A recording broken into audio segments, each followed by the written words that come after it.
علیکم ورحمۃ اللہ وبرکاتہ۔ نحمده ونصلي على رسوله الكريم، أما بعد، أعوذ بالله من الشيطان الرجيم، بسم الله الرحمن الرحيم، كل نفس ذائقة الموت ثم إلينا ترجعون۔ صدق الله العظيم۔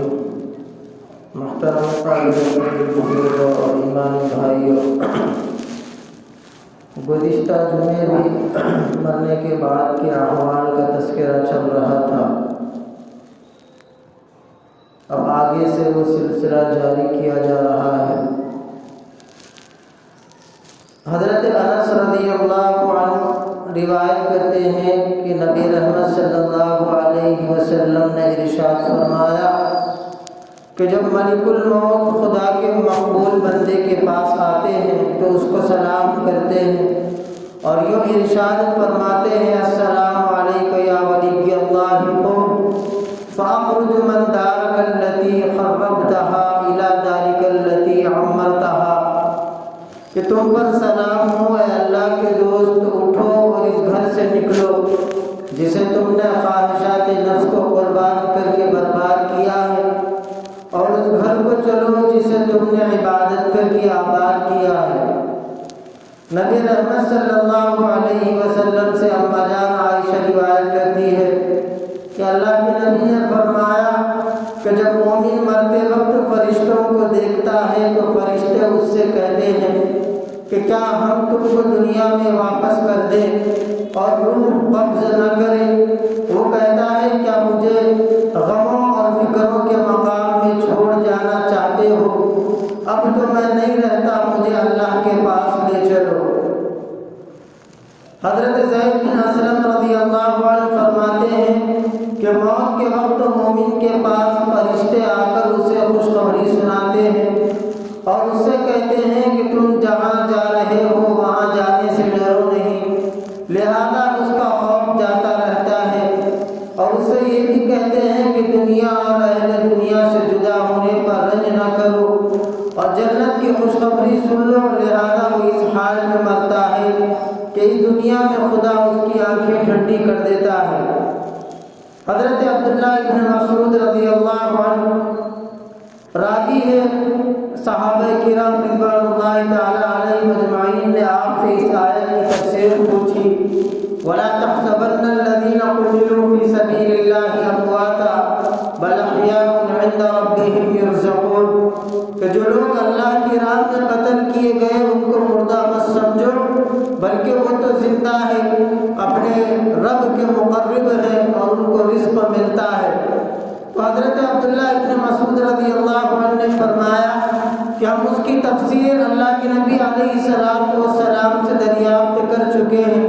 پھر فرمایا کہ شہداء کی روحیں سبز رنگ کے پرندوں کے پوٹوں میں ہیں، ان کے لیے عرش الہی کے نیچے قندیل لٹکے ہوئے ہیں، وہ جہاں چاہے جنت میں چلتی پھرتی ہے، پھر ان قندیلوں میں آ کر ٹھہر جاتی ہیں۔ اللہ رب العزت نے ان سے فرمایا کہ تم کچھ چاہتے ہو؟ انہوں نے عرض کیا کہ ہم کیا چاہیں؟ حالانکہ جہاں چاہتے ہیں جنت میں چلتے پھرتے ہیں۔ چنانچہ 3 بار اللہ رب العزت نے ان سے یہی سوال و جواب فرمایا۔ پس جب انہوں نے یہ سمجھ لیا کہ جب تک ہم جواب نہ دیں گے سوال ہی ہوتا رہے گا، تو انہوں نے یہ عرض کیا کہ ہم یہ چاہتے ہیں کہ ہماری روحیں ہمارے جسموں میں واپس کر دی جائے، یہاں تک کہ ہم دوبارہ تیری راہ میں قتل کر دیے جائیں۔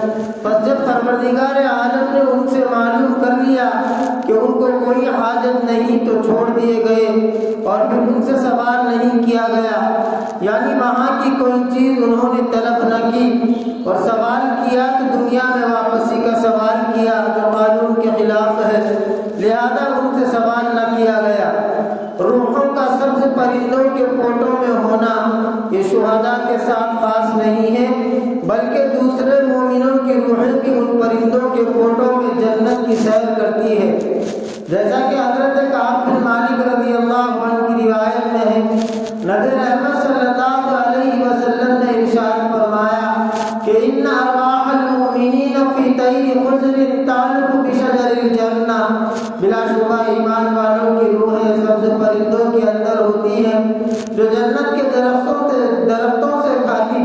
ہے۔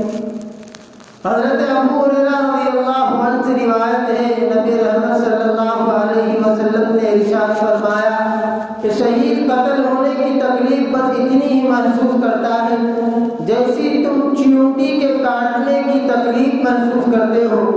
اہل سنت الجماعت کے عقیدے میں عذاب قبر حق ہے، جس طرح مومنین صالحین کو قبر میں آرام ملتا ہے اور خوشی کے ساتھ قیامت تک رہنا ہوتا ہے، اسی طرح کافروں اور بدکاروں کو قبر میں عذاب ہوتا ہے۔ احادیث شریفہ سے یہ باتیں ثابت ہے۔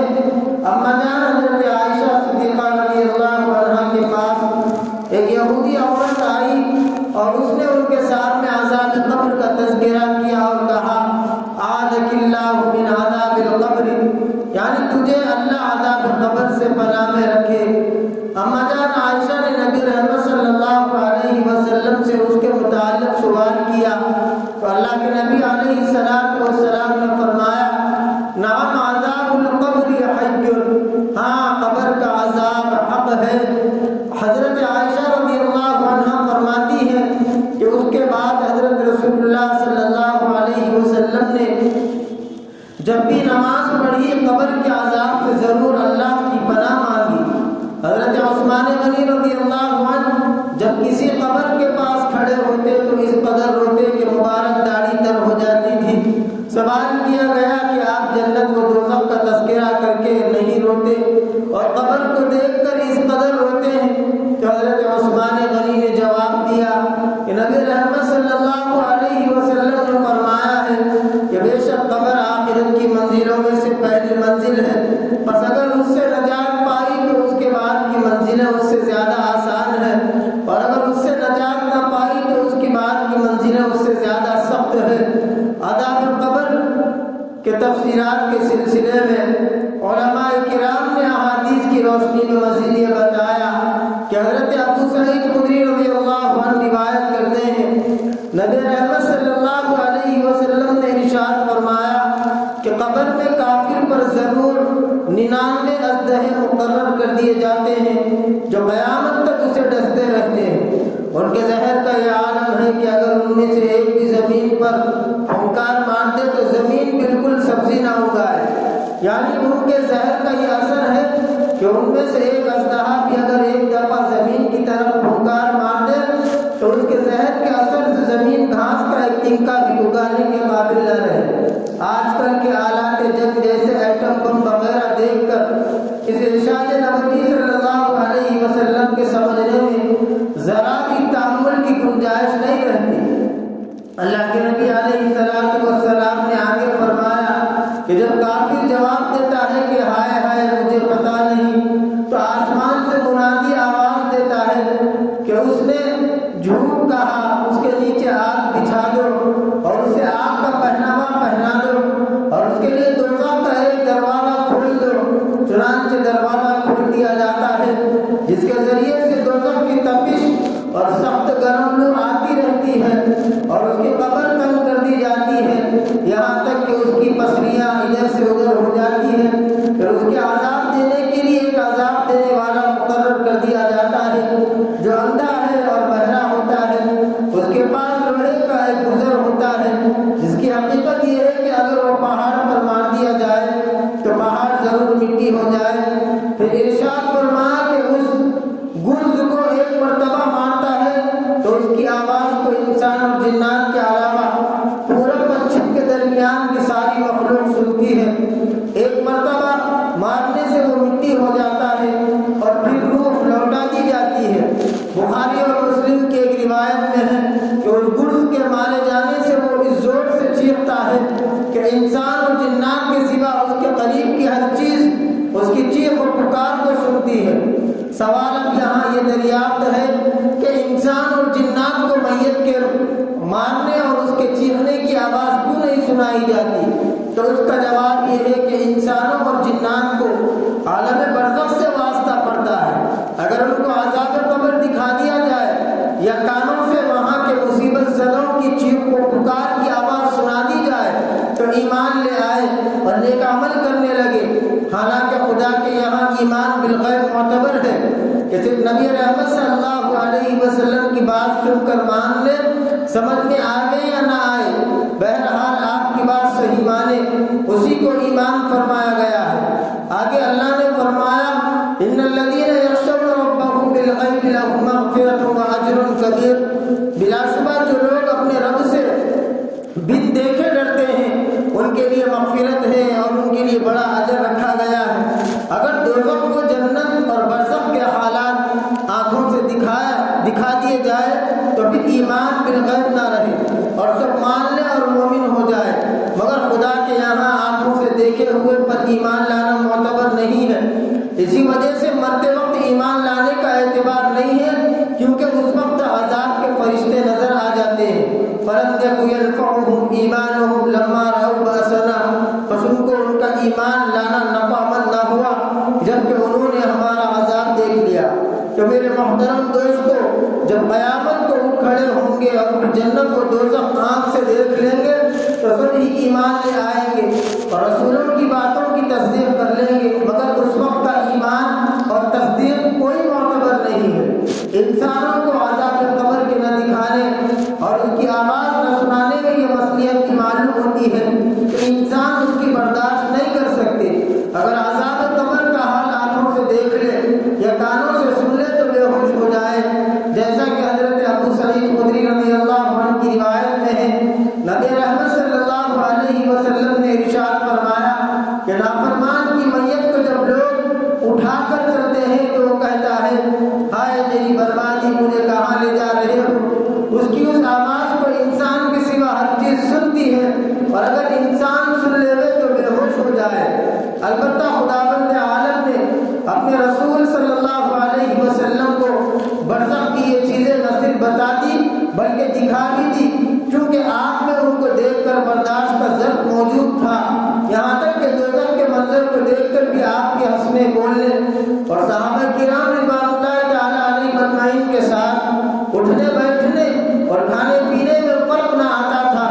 حضرت ابو ایوب انصاری رضی اللہ عنہ روایت کرتے ہیں نبی رحمت صلی اللہ علیہ وسلم ایک مرتبہ آفتاب غروب ہونے کے بعد مدینہ منورہ سے باہر تشریف لے گئے۔ آپ نے ایک آواز سنی جو بھیانک آواز تھی، اس کو سن کر فرمایا کہ یہودیوں کو ان کی قبروں میں عذاب ہو رہا ہے۔ پھر آگے اللہ کے نبی علیہ السلام ایک مرتبہ اپنے خچر پر سوار ہو کر قبیلے بنو نجار کے ایک باغ میں تشریف لے جا رہے تھے اور ہم بھی آپ کے ساتھ تھے۔ اچانک آپ کا خچر گدک گیا اور ایسا گدکا کے قریب تھا کہ آپ کو گرا دے۔ وہی 5 یا 6 قبریں تھیں، ان کے بارے میں نبی رحمت صلی اللہ علیہ وسلم نے دریافت فرمایا کہ ان قبر والوں کو کون پہچانتا ہے؟ ایک شخص نے عرض کیا کہ میں پہچانتا ہوں۔ آپ نے اس سے دریافت فرمایا کہ یہ کب مرے تھے؟ اس نے کہا کہ زمانے شرک میں مرے تھے۔ آپ نے ارشاد فرمایا کہ انسانوں کو قبروں میں عذاب دیا جاتا ہے، بس اگر مجھے ڈر نہ ہوتا کہ تم آپس میں دفن کرنا چھوڑ دو گے تو خدا اس سے ضرور دعا کرتا تاکہ تم کو بھی اس قبر کے عذاب کا کچھ حصہ سنا دے جسے میں سن رہا ہوں۔ حضرت ابن عباس رضی اللہ عنہما سے روایت ہے کہ نبی رحمت صلی اللہ علیہ وسلم کا 2 قبروں پر گزر ہوا۔ آپ نے ارشاد فرمایا کہ ان کو عذاب ہو رہا ہے اور کسی بڑے مشکل کام کے سبب عذاب نہیں ہو رہا ہے بلکہ ایسی معمولی باتوں پر جن سے بچ سکتے تھے۔ پھر آپ نے ان دونوں کے گناہوں کی تفصیل بتائی۔ ان دونوں میں ایک پیشاب کرنے میں پردہ نہیں کرتا تھا اور ایک روایت میں ہے کہ پیشاب کے چھینٹوں سے نہ بچتا تھا، اور یہ جو دوسرا ہے یہ چغل خوری کرتا تھا۔ پھر آپ نے ایک تر ٹہنی منگا کر بیچ میں سے اس کو چیر کر اس قبر میں گاڑ دی اور آدھی دوسری قبر میں۔ صحابہ نے عرض کیا یا رسول اللہ آپ نے ایسا کیوں کیا؟ ارشاد فرمایا کہ شاید ان دونوں کا عذاب ان کے سوکھے تک ہلکا کر دیا جائے۔ بخاری شریف میں ایک طویل روایت ہے جس میں اللہ کے نبی علیہ السلام کا ایک خواب روایت کیا گیا ہے جس میں عالم برزخ کے خاص عذابوں کا ذکر ہے۔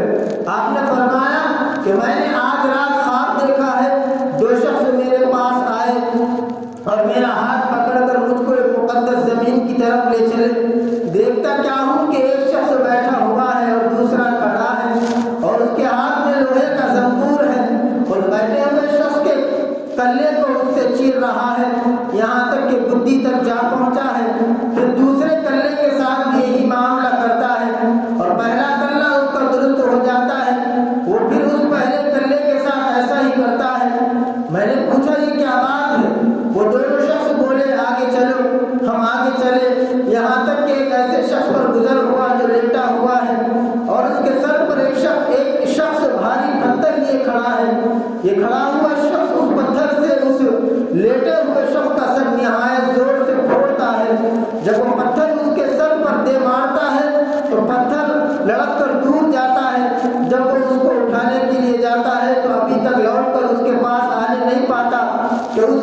جیسا پہلے تھا ویسے ہی ہو جاتا ہے اور پھر اس کو اسی طرح پھوڑتا ہے۔ میں نے پوچھا یہ کیا ہے؟ وہ دونوں بولے آگے چلو، یہاں تک کہ ہمیں غار پر پہنچے جو مثل تندور کے تھا اور اوپر سے تنگ تھا، نیچے سے فراخ تھا، اس میں آگ جل رہی تھی اور اس میں بہت سے ننگے مرد اور عورتیں بھرے ہوئے تھے۔ جس وقت وہ آگ اوپر کو اٹھتی تو اس کے ساتھ وہ سب اوپر کو اٹھ آتے تھے، یہاں تک کہ قریب نکلنے کے ہو جاتے۔ پھر جس وقت آگ بیٹھتی تو وہ بھی سب نیچے چلے جاتے۔ میں نے پوچھا یہ کیا ہے؟ وہ دونوں بولے آگے چلو۔ ہم آگے چلے یہاں تک کہ ایک خون کی نہر پر پہنچے۔ اس کے بیچ میں ایک شخص کھڑا ہے اور نہر کے کنارے پر ایک شخص ہے جس کے سامنے بہت سے پتھر پڑے ہیں۔ وہ نہر کے اندر والا شخص نہر کے کنارے کی طرف آتا ہے۔ جس وقت وہ نکلنا چاہتا ہے، یہ کنارے والا شخص اس کے منہ پر پتھر کو زور سے مارتا ہے۔ وہ پھر اپنی پہلی جگہ پر جا پہنچتا ہے۔ پھر جب وہ بھی کنارے کی طرف آنا چاہتا ہے، اسی طرح پتھر مار کر ہٹا دیتا ہے۔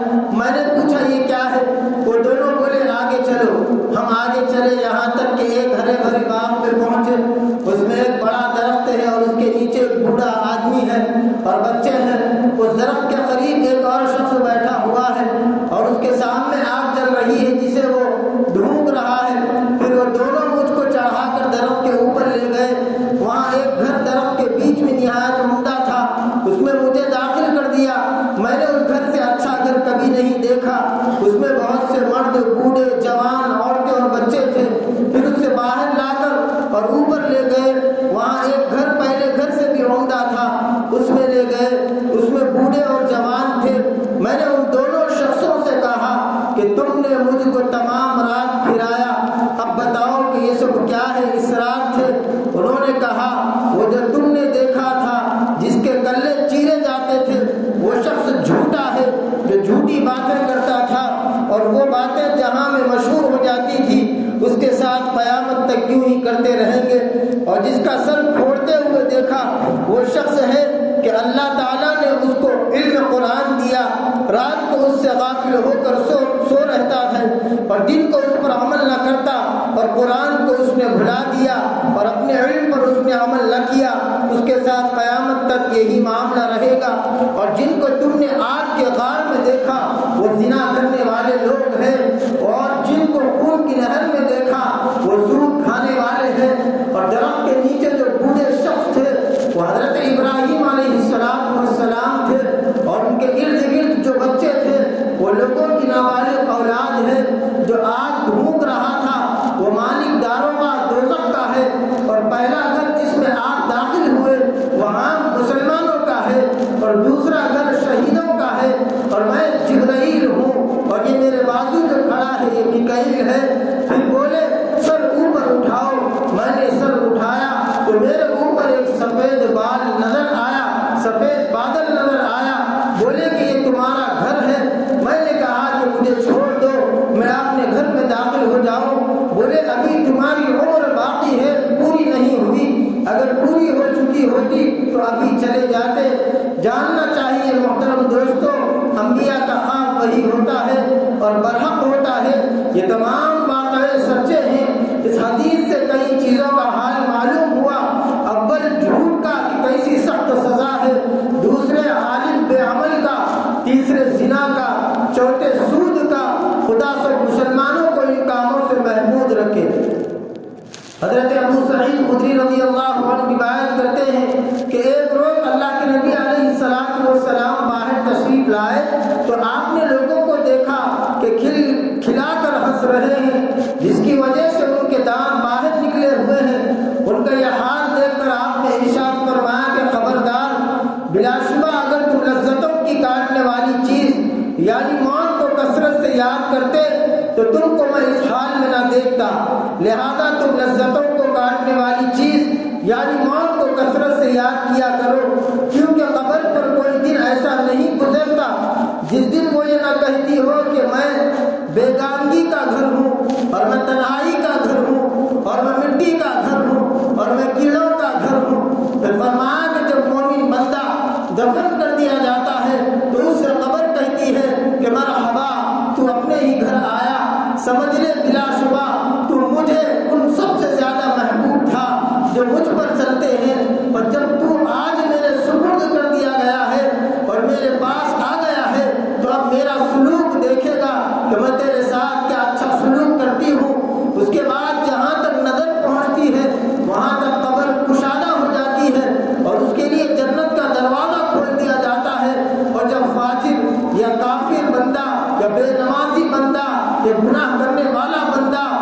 کسی کو دھوکہ دینے والا، کسی کے ساتھ جھوٹ بولنے والا، کسی کو تکلیف دینے والا، کسی کو حقارت سے دیکھنے والا، کسی کا حق دبانے والا ایسا شخص دفن کر دیا جاتا ہے تو اس سے قبر کہتی ہے تیرا آنا برا آنا ہے اور تو بری جگہ آیا، سمجھ لے کہ مجھ پر چلنے والوں میں تو مجھے سب سے زیادہ مبعوث یعنی دشمن تھا، بس اب جب تو میرے سپرد کر دیا گیا ہے اور آج میرے بس میں آ گیا ہے، اب تو دیکھے گا کہ تجھ سے کیا معاملہ کرتی ہوں۔ اس کے بعد تو اسے اس طرح بھیجتی ہے کہ اس کے دائیں پسلیاں بائیں پسلیوں میں اور بائیں پسلیاں دائیں پسلیوں میں گھس جاتی ہے۔